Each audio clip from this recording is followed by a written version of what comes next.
বিসমিল্লাহির রহমানির রহিম। লাঞ্চ করছি। লাল শাক,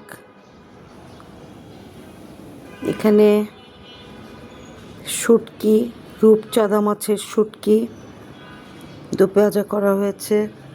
এখানে বেগুন দিয়ে কি মাছ জানি, এটা একটা ছোট মাছের শুটকি, বড় মাছের শুটকি, ঘুনে মাছের শুটকি।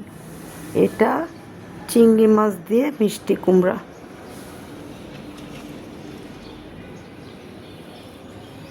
শুটকি, বড় মাছের শুটকি, বড় রূপচাঁদা মাছের শুটকির দো পেঁয়াজা। এটা ঘুনে মাছ বেগুন দিয়ে দো পেঁয়াজা। এটা চিংড়ি মাছ দিয়ে মিষ্টি কুমড়া। এটা লাল শাক।